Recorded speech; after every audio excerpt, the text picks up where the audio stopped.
sentido desenrolar o que é, né?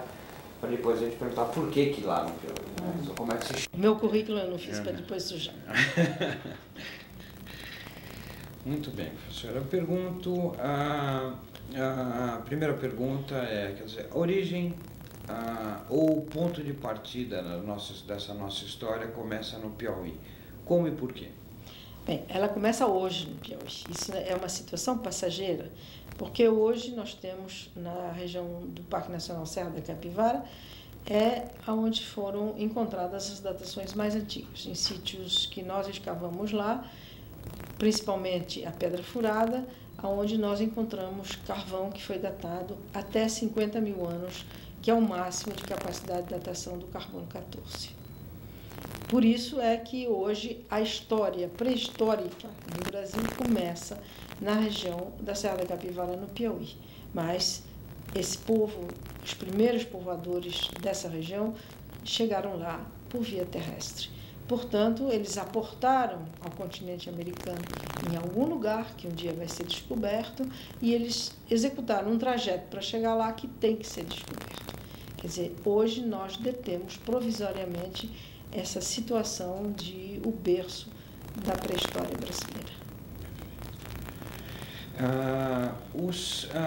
E o significado, né? A gente vê que, quer dizer, os achados do Piauí, eles estimularam, eles reendosando outros achados que a gente tem tido na América, e houve toda uma controvérsia a respeito, né? Qual o grande significado desses achados tão recuados no tempo para a própria história do continente americano ou até para a nossa história global? Bem, eu acho que a importância para mim desse trabalho no Piauí é que ele é assim um divisor de águas. Ele marca uma diferença entre a arqueologia como ela havia sido praticada no Brasil até então, quer dizer, uma arqueologia que se interessava por sítios para fazer uma espécie de uma prospecção, uma amostragem. Quer dizer, se fazia um test pit, uma sondagem, se tirava amostras que eram estudadas e daí você tinha uma reconstituição fragmentária do que acontecia. Mas, na realidade, eu acho que a nossa equipe no Piauí foi a primeira a começar a trabalhar por região e não por sítio.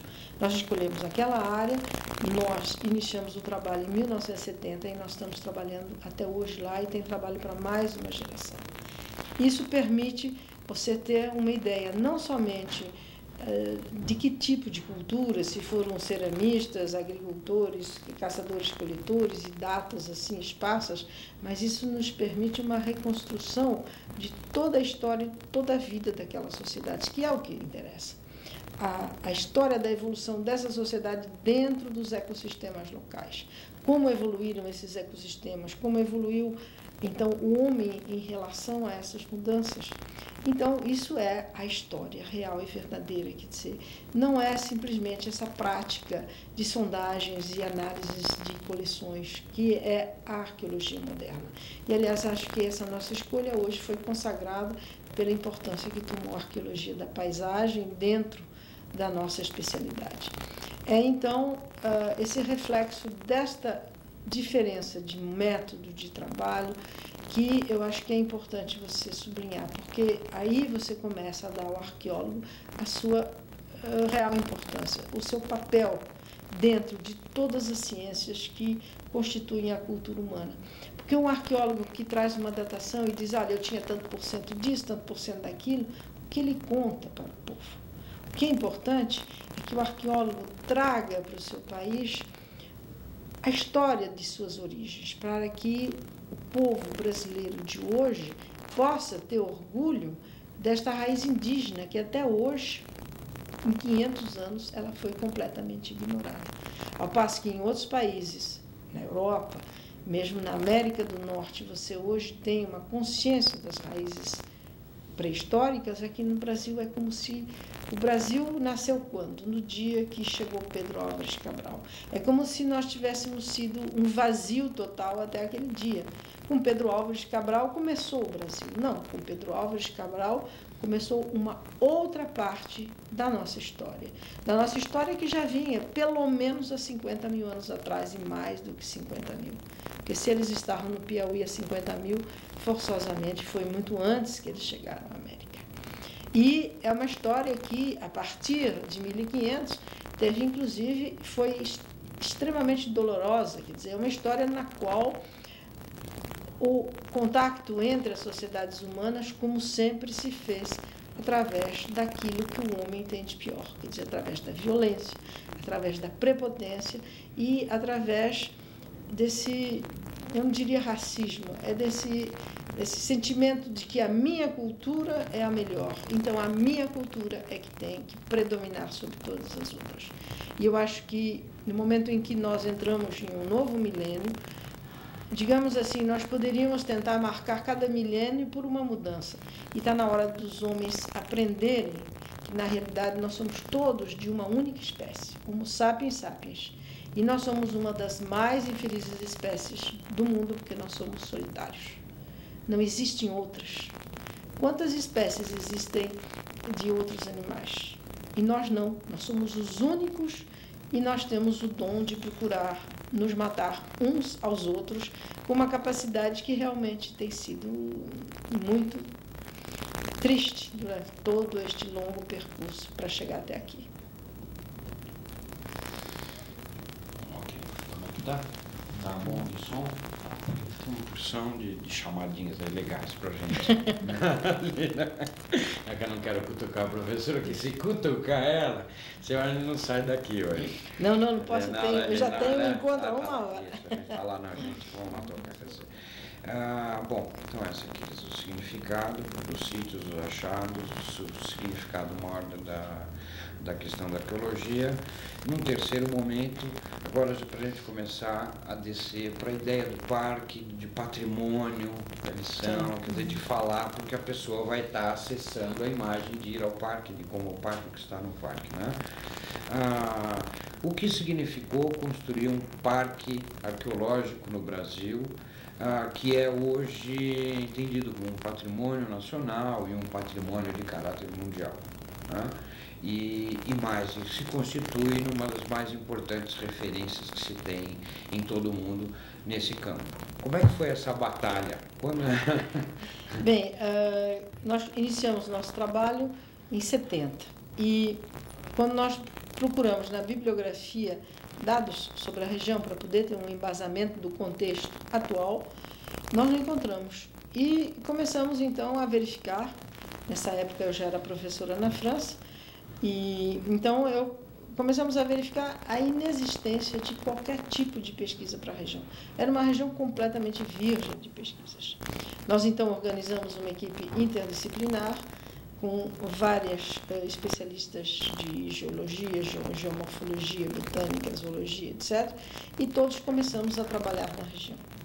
E todos traziam, então, os mesmos tipos de dados. É uma região absolutamente fantástica, extraordinária, uma região de contato entre duas grandes formações geológicas, o que cria biomas diferentes e ecossistemas diferentes em contato, que abre uma possibilidade muito grande de riquezas naturais para as populações humanas, que são diversificadas, paisagens diferentes. Então, é aquilo que os ingleses chamam de border effect. Então, é uma região na qual as possibilidades de desenvolvimento de culturas era muito grande. Sobretudo, uma região que guardava ainda resquícios de Mata Atlântica e de Floresta Amazônica. Uma região que tinha ainda caatinga virgem, o que no Brasil, acho que é a única que sobra com caatinga virgem. Tudo isso nos fez solicitar ao governo federal a criação de um parque nacional.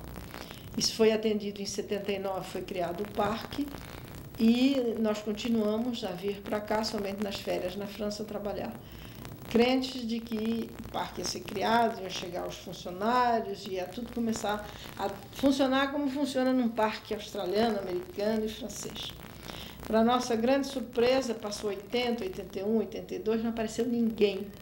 O parque era aquilo que se chama em Brasília de parque de papel. E aí começaram as agressões ao parque, porque todo mundo dizia assim, isso daí é terra do governo, por isso a gente pode ir lá. Então começou o desmatamento, começou uma série de atividades lá dentro, porque lá dentro é do governo e na nossa mentalidade é do governo, não é de ninguém. Né? Então, nós decidimos criar em 86 uma fundação para podermos ter uma figura jurídica para proteger o Parque Nacional. E a finalidade dessa fundação é única e exclusivamente a proteção, a pesquisa, a defesa do Parque Nacional e a sua manutenção na qualidade de um patrimônio nacional único. O número de sítios, o número de pinturas que nós temos lá e a vegetação que nós temos, a fauna que nós temos, faz daquilo um patrimônio nacional da maior riqueza e é um patrimônio mundial. Ele está classificado pela Unesco, quer dizer, para nós era extremamente importante fazer este trabalho de proteção. E por que nós? Porque, à medida que nós nos interessamos por que o parque estava abandonado, nós entramos em contato com Brasília e as próprias autoridades em Brasília se confessam impotentes. Eles não têm funcionários capacitados. Os funcionários capacitados não querem sair das capitais. Então, para os parques nacionais, só existem funcionários que, se têm o segundo grau, é o máximo que eles têm. Então, o parque não tem condições de ser administrado. Um parque como aqueles precisa de arqueólogos, precisa de biólogos, precisa de pessoas que tenham conhecimento científico trabalhando lá, para que a preservação possa ser feita nas melhores condições e para que aquilo sirva como um motor do desenvolvimento social e econômico da região. Porque no mundo todo, um parque nacional é uma espécie de bênção para a região. Por quê? Porque bem explorado, bem mantido, ele vai atrair o turismo. E hoje todos sabem que o atrativo cultural e ecológico está entre os melhores produtos para a venda do turismo. Quer dizer, na realidade, o que nós pensamos é o seguinte: o Brasil está entrando numa nova fase, o Brasil está entrando na sua era de redemocratização.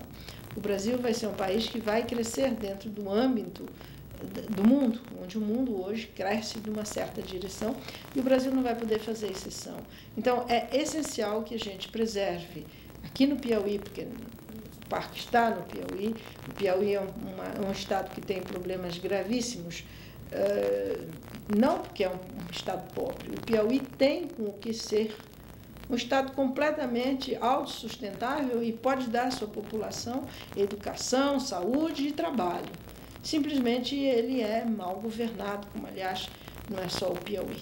Mas eu acho que a nossa visão foi essa, quer dizer, preservar o parque, guardar o parque para que esse parque possa cumprir com a sua função, trazer ao povo brasileiro o orgulho de suas origens e, através da exploração sistemática e ecologicamente equilibrada de tudo isso, trazer ao povo daquela região, assim como uma contribuição dos ancestrais, uma maneira de passar a viver dignamente. Como é que nós estamos de tempo? Está dando? Tranquilo. Vamos lá, acho que mais uma última de fechamento. Bom, pegamos aqui então o achado.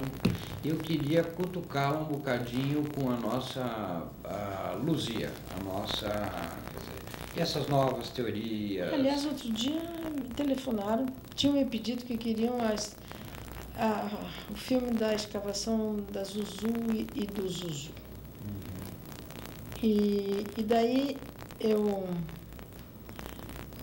disse que sim, que entrasse em contato com o Marcelo. Depois entraram em contato com o Marcelo e disseram que não precisava mais, que tinham o filme da escavação da Luzia.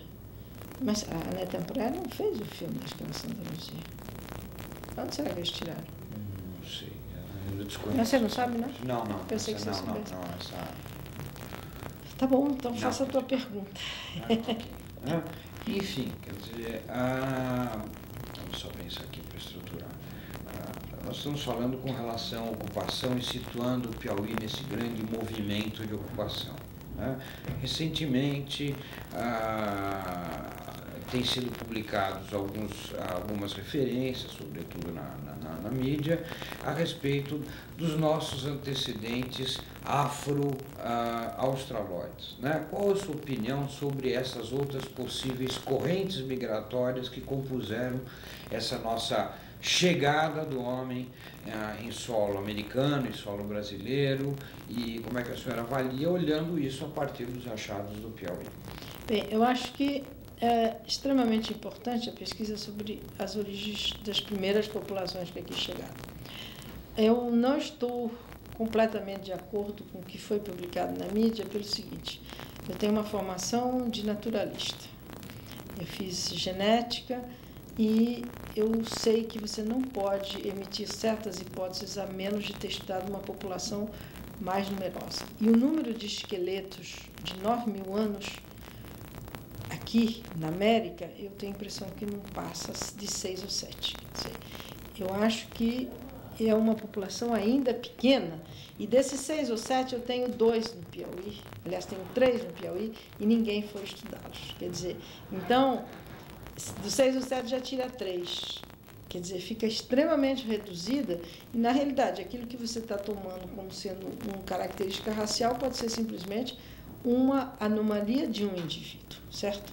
Então, eu tomo isso, eu acho que ainda é cedo para nós partirmos para as grandes teorias. Eu sei que as grandes teorias é que bota a gente na mídia, mas eu acho que nós temos que passar trabalho de campo, e eu digo que nós precisamos ainda é muito trabalho de campo. Os esqueletos que nós temos no Piauí, nós temos 2 de mais de 9.000 anos. Se nós formos considerar... Duas. 2 esqueletos de 2 mulheres, não é?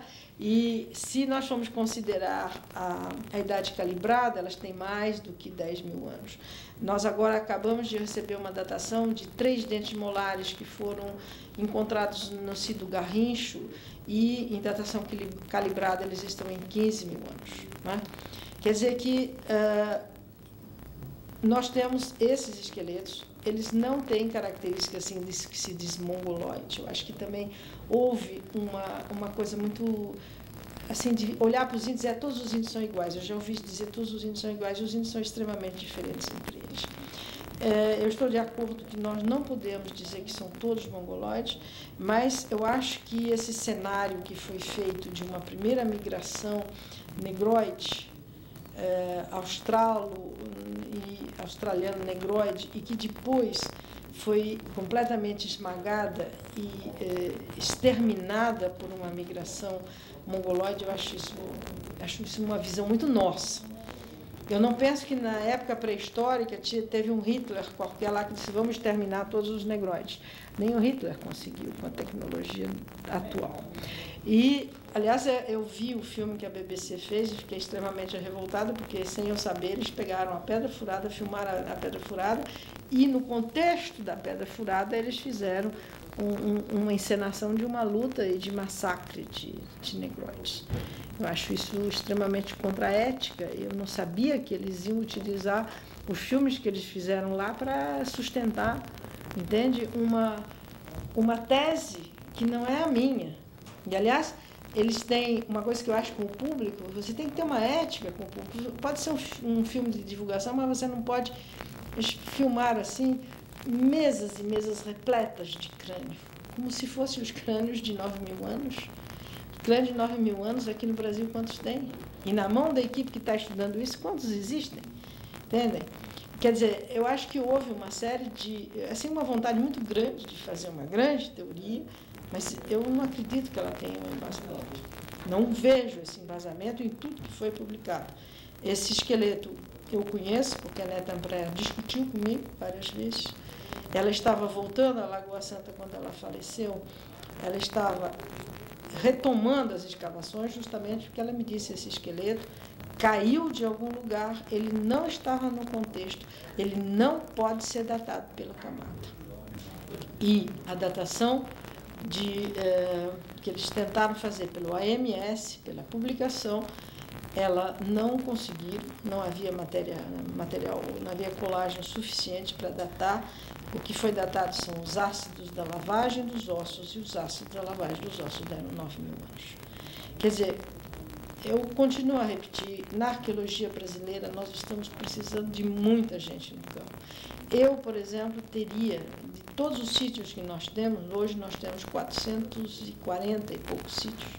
Ainda ontem recebi a notícia que descobriram um outro sítio com pinturas. Então, Desses 440, nós escavamos, que eu chamo de uma verdadeira escavação, 2. Fizemos uma sondagem em mais uns 11, quer dizer, está tudo para ser feito. E eu não tenho o quê? Eu não tenho pessoal. Eu estou precisando de arqueólogos, mas arqueólogos qualificados. Eu não posso estar trabalhando, eu não posso estar entregando o trabalho na mão de arqueólogos que não estejam qualificados. Não é? Então, nós realmente temos essa necessidade de trabalho de campo. E acho que a gente teria que ter um pouquinho mais de humildade e entender que, para que as grandes teorias sejam realmente elaboradas, e teorias que vão ter uma continuidade, elas precisam de um embasamento factual que falta ainda. Legal. E por último, acho que vem um pouco dessa colocação que você fez. Eu penso muito o leigo é essa história. Você está estocando, a gente algum dia foi motivado na vida a escolher a carreira, a querer prosseguir, a seguir no caminho. Assim. Qual o caminho, para citar, assim, um pouco de coisa de qual é o caminho do arqueólogo para o século XXI? Assim, né? Assim, como construir essa ideia? Esse nosso visitante está olhando, ele é um potencial desses muitos tantos que vão ouvir e falar, opa, peraí, existe brechas, assim, né? O que trilhar, como trilhar, assim, bem, eu acho que para ser arqueólogo, né? Como, né? Assim, para onde caminhar? A gente vai estar falando dos cursos, tem todo o serviço e o processo, você vai, mas eu acho que é uma coisa mais de to be an archaeologist, assim, né? Eu acho que para ser um arqueólogo, se aproxima. Para ser um arqueólogo, para ser qualquer profissional, primeiro de tudo, para você ganhar sucesso, você tem que garantir as suas bases. Quer dizer, você não pode se enganar a si mesmo tendo um diploma. O diploma não quer dizer nada, tem que ser a qualidade do teu diploma. A qualidade daquilo que você aprendeu. Então, se você domina as matérias que são necessárias para o exercício da tua profissão, você pode ter certeza que ele está limitado à universidade, ou então ele está limitado à arqueologia de Salvador. Ele é correto. Se ele trouxer uma extrema... Você veja o sucesso que você tem dos filmes sobre arqueologia, não é? Tudo que trata de arqueologia, mesmo a arqueologia ficção, tem um público fixo. Então, a arqueologia tem um atrativo para o homem, e que o homem tem uma atração imensa sobre as suas origens. Então, o que acontece? Nós temos um produto fantástico, mas desde que este produto seja bem elaborado. Porque não adianta pensar que você vai fazer uma escavaçãozinha qualquer e vai inventar uma historinha, essa historinha não vai resistir ao público. Hoje nós temos um produto. Quer dizer, hoje a Fundação está fazendo o quê? Ela está tentando colocar seu produto no mercado. Se nós colocarmos o nosso produto no mercado, se nós atrairmos o ecoturismo, o turismo dentro da nossa financeira, que vai me permitir o quê? Aumentar o número de arqueólogos e de pesquisadores trabalhando. Aumentar e melhorar os salários deles, colocá-los dentro de um nível da empresa privada. Mas são os arqueólogos que estão construindo este produto. Quer dizer, nós construímos, nós levamos 30 anos para construir este produto. Então, hoje eu tenho um produto para vender. E o que nós estamos fazendo? Com isso, nós estamos garantindo a nossa autossustentação. Ao mesmo tempo, nós estamos de alto nível, porque eu preciso de pessoal de alto nível, eu preciso de um trabalho bem feito, que a empresa particular não recebe as coisas mal feitas, certo? E, além do mais, nós estamos tendo um papel social, porque dentro de uma região pobre, nós somos os únicos que estamos abrindo trabalho. Quer dizer, nós estamos desenvolvendo a região, nós já temos 6 escolas, quer dizer, com os recursos que nós temos, nós criamos 6 escolas. Nós estamos abrindo agora em março uma escola profissionalizante de 2º grau e estamos aguardando liberação de recursos do CNPq. A partir do ano próximo nós vamos ter mestrado e doutorado na região, dentro de um programa Pronex do CNPq.